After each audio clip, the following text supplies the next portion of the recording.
नमस्कार. आज आपण 28वा अध्याय बघणार आहोत अधिक मासाचा. लक्ष्मीने नारायणांना एक प्रश्न केला की स्वामी, स्त्रीचा देह हा अमंगल मानला जातो, त्या देहाचं सार्थक व्हावं यासाठी जर एखादी साधना असेल तर मला सांगा. तेव्हा भगवान असे म्हणाले की हे प्रिये, खरं तर स्त्रीला अपवित्र, अमंगल वगैरे मानणं हा त्या शक्तीचा अपमान आहे. स्त्रीकडे एक प्रचंड शक्ती आहे, ते म्हणजे तिचं पातिव्रत्याचं तेज. पती हाच तिचा परमेश्वर. पत्नी धर्म सांभाळून, पती आज्ञा पाळून त्याची सेवा करूनच स्त्री मोक्षपदास जाऊ शकते.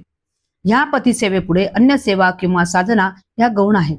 सीता, सावित्री, अनुसया, लोपामुद्रा ह्या पतिव्रतांचं सामर्थ्य किती मोठं होतं ते सारं जग जाणतं.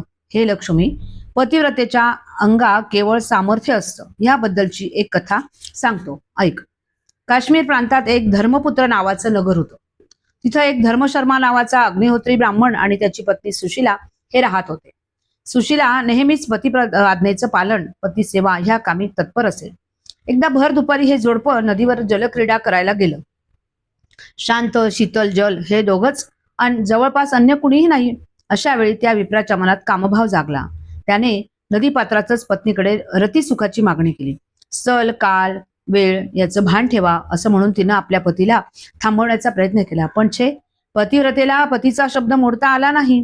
नाईलाजानं तिला पतीची इच्छा पुरवावी लागली. विशेष आश्चर्याची गोष्ट म्हणजे त्यावेळेस तिला गर्भ राहिला. 9 मास पूर्ण होताच तिनं 2 मुलांना जन्म दिला. दोघंही पुत्रच होते. विप्र दंपतीला अपूर्व आनंद झाला.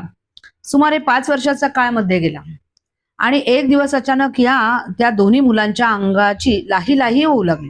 अनेक उपचार केले, नवस सायस केले, नाना औषधी केल्या, पण मुलांच्या अंगाचा दाह काही शांत होईना. सुकुमार देह होरपळून निघू लागले. माता पित्याला भयानक दुःख झालं, यातना झाल्या. ही वार्ता आधी नगरात पसरली आणि नंतर राजाकडे गेली. राजालाही त्या विप्र कुमारांचे हे हाल पाहून खूप वाईट वाटलं. राजानेही प्रयत्न केले, उपाय केले, पण यश काही येईना. आणि एक दिवस अचानक गालव नावाचे ऋषी राज दरबारात आले. राजानं त्यांचं आदरातिथ्य केलं, पाद्यपूजन केलं आणि राजाने आपल्या मनातलं ते दुःख निवेदन करून त्यावर उपाय सांगा अशी विनवणी केली. द्रष्ट्या ऋषींनी ध्यान लावता भूत भविष्याचा वेध घेतला आणि ते म्हणाले, राजन, तुझा नगरातील एखादी पतिव्रता त्या मुलांच्या अंगावर जलसिंचन करेल तर त्यांचा दाह शांत होईल. राजाने लगेच नगरीत तशी दवंडी दिली. पण नगरातून एकही स्त्री मी खरी पतिव्रता आहे, मी हे कार्य करते असं म्हणायला पुढे आली नाही. नगर स्त्रिया काय, पण प्रत्यक्ष राणीलाही ते साहस करवेना. हे पाहून राजाला अतिव दुःख वाटलं आणि मनात मोठा खेदही झाला. अचानक एके दिवशी त्या नगरात एक भिल्लीण लाकडं विकण्याच्या निमित्तानं आली.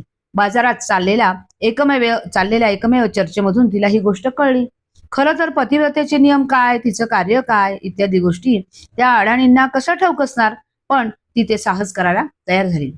कुमारांना बोलवलं गेलं. प्रजाजनही गोळा झाले. झारीतलं पाणी हातात घेत ती भिल्लीण म्हणाली, देवा, मी जर माझ्या पतीचा काहीही शब्द मोडला नसेल, त्याच्या सेवेत खंड पाडला नसेल, कुणाही अन्य पुरुषाचा विचार केला नसेल तर या मुलांचा दाह शांत कर.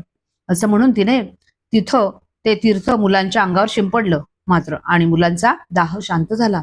दोघांनी त्या उद्धार करणाऱ्या थोर भिल्लिणीचे पाय धरले. जे औषधानं उपचारानं शक्य झालं नाही ते एका पतिव्रतेच्या सामर्थ्यानं करून दाखवलं. असा आहे हा पतिव्रतेचा पुण्यप्रभाव. जय जय रघुवीर समर्थ.